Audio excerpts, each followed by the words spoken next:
Welcome to TR TV. నేను మీ అనిల్. తెలంగాణ ఆడపడుచులకి ఈరోజైతే ఎంగిలి పూల బతుకమ్మ శుభాకాంక్షలు.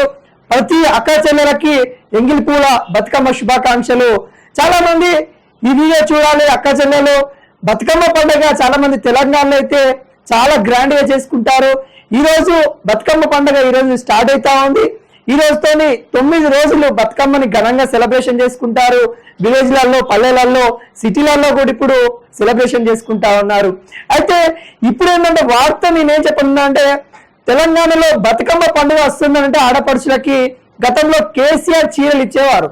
నిజంగా చాలా మంది, కొంతమంది అవి బాగాలేవని నాసి రకం చీరలు ఇచ్చారని కొంతవరకు ఫైర్ అయినా కానీ, కొంత పేదవాళ్ళకి సరే ఇస్తా ఉన్నారు, ఏదైనా ఇస్తా ఉన్నారు కదా అని కొంతమంది తీసుకున్న వాళ్ళు కూడా ఉన్నారు, కట్టుకున్న వాళ్ళు కూడా ఉన్నారు. సో రేవంత్ రెడ్డి వచ్చిన తర్వాత ఆ చీరలు ఎవరు కట్టుకుంటారు? కేసీఆర్ ఇచ్చే నాసి రకమైన చీరలు ఎవరు కట్టుకుంటారు? కవితక్క కట్టుకుంటుందా? ఎవరు కట్టుకుంటారు అని అప్పుడు ఏంటంటే కేసీఆర్ మీద ఫైర్ అయ్యింది రేవంత్ రెడ్డి. మరి ఈయన చేస్తా అన్నాడు.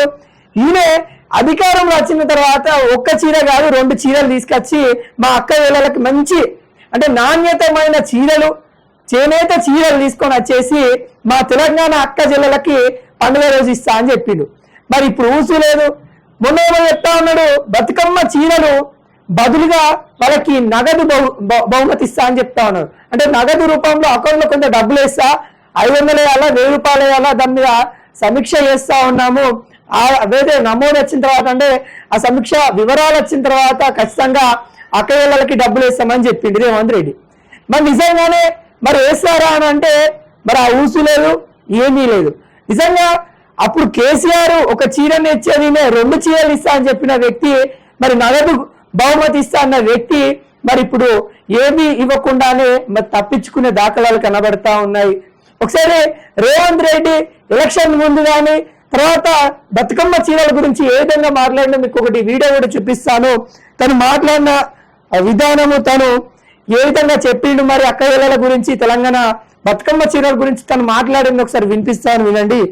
ఒక మంచి డిజైన్ తో ప్రతి ఆడబిడ్డకు 2 చీరలు ఇస్తే 1.30 లక్షల చీరలు మంచి డిజైన్లతోని మంచి క్వాలిటీతో ముందుకు రమ్మని మా అధికారులకు సూచన చేసినాం. మంచి చీరలు 2 చీరలు ఇస్తాను, 1,30,00,000 రూపాయలు అవుతాయి, అయినా పర్లేదు మా అక్క ఇళ్ళకి ఇస్తాము, మా అధికారులకి నేను ఆదేశం ఇచ్చినా అని తను చెప్తా ఉన్నారు. మరి ఇప్పుడే ఈ రోజు బతుకమ్మ పండుగ స్టార్ట్ అవుతా ఉంది కదా, మరి అయిపోయినాక ఇస్తారా? కనీసం ఏమన్నా చర్య జరుగుతా ఉందా? బతుకమ్మ చీరలు ఇస్తామన్న ఆలోచన ఉందా అనే విషయంలో కొంత ప్రశ్నార్థకం ఏర్పడతా ఉంది. మరి 500 ఇస్తా అన్నారు. ఏదైతే బతుకమ్మ పండుగకి నగదు రూపంలో గిఫ్ట్ ఇస్తాం, 500 రూపాయలు ఇస్తామని చెప్పారు, అది కూడా ఏమి ఇస్తారా ఇయ్యారన్న ప్రశ్నార్థకంగా మారిపోయింది. మరి కేసీఆర్ ఇచ్చే చీరలు నాసి రకమైన చీరలు దాదాపుగా కేసీఆర్ దాంట్లో కూడా 2,000 కోట్ల రూపాయల దాకా కొంతవరకు నష్టం చేశాడు. అక్కడ కొంత దోపిడీ గురైపోయింది డబ్బులు అనేది చెప్పారు. మరి అది ఎట్లా, అవి 2,000 కోట్ల రూపాయలు ఎక్కడి నుండి ఎట్లా లాస్ అయిందని అంటే, ఏదైతే చేనేత వస్త్రాలు అని చెప్పేసి మరి చేనేత నుండి లేకుండా మహారాష్ట్రకి సంబంధించిన కొన్ని ఫ్యాక్టరీల నుండి ఆ చీరలు తీసుకొని వచ్చేసి రంగులు రుద్దేసి మరి చేనేత చీరల లెక్క అక్కయ్యలకి ఇచ్చిండు. మరి అలా చేయం, మేము నిజంగా మా అక్కయ్యలకి 2 జతలు ఇస్తామని చెప్పారు.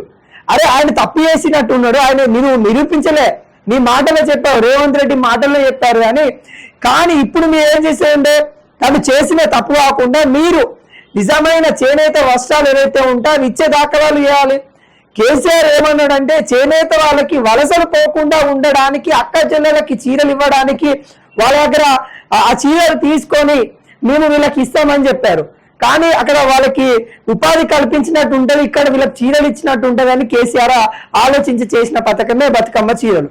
మరి మీరు వచ్చిన తర్వాత వాళ్ళని ఆదుకుంటా అన్నారు, వాళ్ళ పాత బకాయిలు చెల్లిస్తా అని చెప్పారు. ఆ పాత బకాయిలు చెల్లించకపోగా చేనేత వస్త్రాలకు సంబంధించిన వాళ్ళకి ఎవరైతే టెండర్లు తీసుకున్న వాళ్ళకి చాలా మంది బాధపడతా ఉన్నారు. కేసీఆర్ హయాంలోకి సంబంధించిన బతుకమ్మ చీరలు ఏవైతే ఉంటాయో వాటికి ఇంకా డబ్బులు రాలేదు. మరి రేవంత్ రెడ్డి వచ్చిన తర్వాత మమ్మల్ని ఆదుకొని ఆ డబ్బులను మళ్ళీ ఇక్కడ మాకు ఆర్డర్స్ ఇస్తారని కూడా చాలా మంది వెయిట్ చేస్తున్న దాఖలాలు కనబడతా ఉన్నాయి. కానీ ఇంతవరకు కూడా ఎటువంటి ఆర్డర్స్ కానీ చేనేత కార్మికులకు కానీ చేనేత వస్త్రాలు ఎవరైతే చేస్తారో వాళ్ళకి ఎటువంటి ఆదేశాలు ఇవ్వకపోవడం చర్చనీయంగా సాగుతా ఉంది. తెలంగాణలో బతుకమ్మ చీరలు లేనట్టే కనబడతా ఉన్నాయి. రేవంత్ రెడ్డి సర్కార్ క్లియర్ కట్ గా మనకు తెలుస్తా ఉంది. ఇక బతుకమ్మ చీరలు ఇవ్వబోమన్నట్టే తెలుస్తా ఉంది. 500 రూపాయలు నగదు అంటారా? ఇక నగదు కూడా ఇచ్చే దాఖలాలు కనబడట్లేదు ఎక్కడ కూడా. ఎందుకంటే ఇప్పుడే తెలంగాణ ఏమున్నా కానీ తెలంగాణలో ఖజానా లేదని, తెలంగాణ లంక బిందెలు ఉన్నాయి అనుకొని వచ్చినాక ఇక్కడ ఇత్తడి బిందెలు కూడా లేవని చెప్తున్న దాఖలాలు చూసాం. ఎందుకంటే కాంగ్రెస్ గవర్నమెంట్ ఈ 10 నెలల నుండి చెప్పినట్టు చేసుకుంటూ పోయే దాఖలాలు ఏడా కనబడట్లేదు. రైతు రుణమాఫీ అట్లానే అయిపోయింది, రైతు భరోసా ఆ విధంగానే అయిపోయింది, 6 గ్యారెంటీలు ఆ విధంగానే అయిపోయింది. ఓన్లీ ఒక ఆర్టీసీ బస్ తప్ప ఇంకా 6 గ్యారెంటీల ఏవైతే ఉన్నాయో వాటి ఊసు పలికి లేకుండా అయిపోయింది. సో తెలంగాణ ఆడపడుచులకి ఈ బతుకమ్మ చీరలు లేనట్టే తెలుస్తా ఉంది. ఈ బతుకమ్మ పండగకి మరి రేవంత్ రెడ్డి ఇప్పటికైనా దీని మీద ఏం నిర్ణయం తీసుకుంటాడో అనే విషయాలు మనం అయితే చూడాలి. ఇక బతుకమ్మ చీరలు లేనట్టే తెలుస్తా ఉంది మనకి.